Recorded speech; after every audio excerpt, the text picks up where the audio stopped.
Well, good morning, friends. Happy Sunday. Happy 2021. I am Pastor Lauren. I'm one of the pastors at Culpeper United Methodist Church, and it's a joy to celebrate this new year with you this morning. I'm really looking forward to worship and the time that we're going to spend together.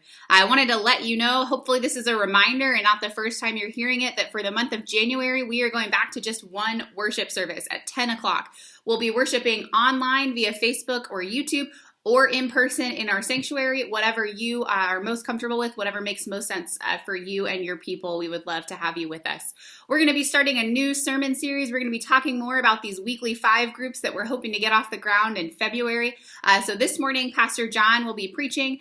He's going to be talking about the question, where did you feel closest to Christ this week? And we're going to be looking at a scripture from Romans together. I'm looking forward to that. I think Pastor John's got some great things to share with us. The worship service that we are putting forth for the month of January is blended in style. So we'll have some traditional hymns, and we'll also have some music from Denise of the more 929 style. So I'm really looking forward to worshiping together, to talking more with you all about these weekly 5 groups. So again, whether you'd like to join us online via our live stream or in person in the sanctuary, I'm really looking forward to worshiping with you all this morning. The other thing I wanted to talk with you about this morning is the fact that we are celebrating Epiphany Sunday today. I'm not sure how much we're really going to talk about it in worship, but I wanted to point it out. You may notice that my Christmas tree is still up. It's kind of hard to point. I'm using a webcam and get in that right direction. My Christmas tree is still up, as well as some other decorations around my house.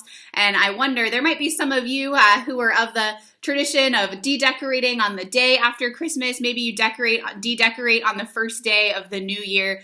Personally, I'm a big fan of leaving decorations up until Epiphany. And so I just wanted to share with you a little bit about the holiday of Epiphany and of Epiphany Sunday, knowing that we don't follow the lectionary year quite as closely in our church. So for some of you, this might be a review. Maybe for some of you, you're hearing about it for the first time. But Epiphany is celebrated on January 6th. And so the Sunday that's closest to that in the church year, we celebrate Epiphany Sunday. So sometimes it's a day or two before or after. We are celebrating it today on January 3rd as Epiphany Sunday. And so you might be familiar with songs like the 12 Days of Christmas. And a lot of times we think that starts the 12 days before Christmas and that Christmas Day is the 12th day. But actually, the 12 days of Christmas are the days between Christmas Day and Epiphany Sunday.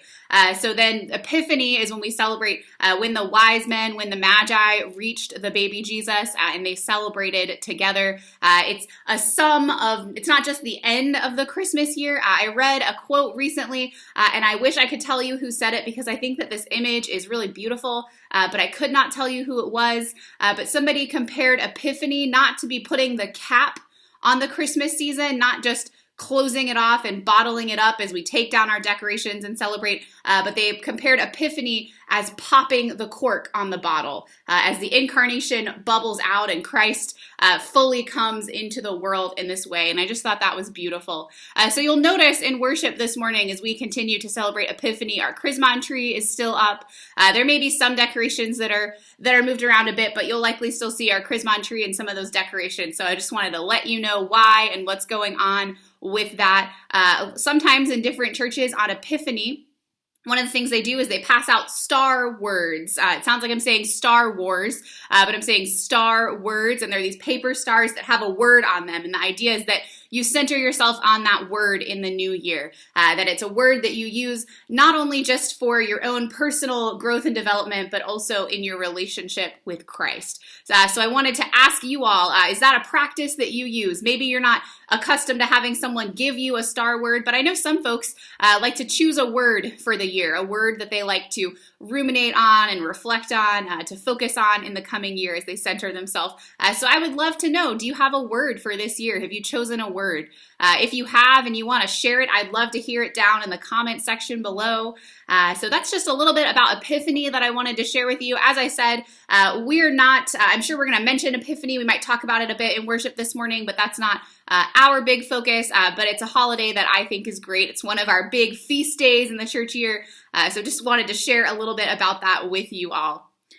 Well, friends, I am going to finish this cup of coffee and head to church in just a little while. I'm really looking forward to worshiping together this morning. I was away last week. I had some time off. I spent that time just with a couple of my family members, and I really enjoyed that time to be away and reflect, but I certainly missed being with you all, so I'm looking forward to our time of worship together in just a little while, actually. So whether you're going to be joining us in the building, in our sanctuary, or whether you're going to be worshiping with us online from the sanctuary of your own homes, our worship will be better because you are a part of it. So I'm looking forward to that. See you in just a little while.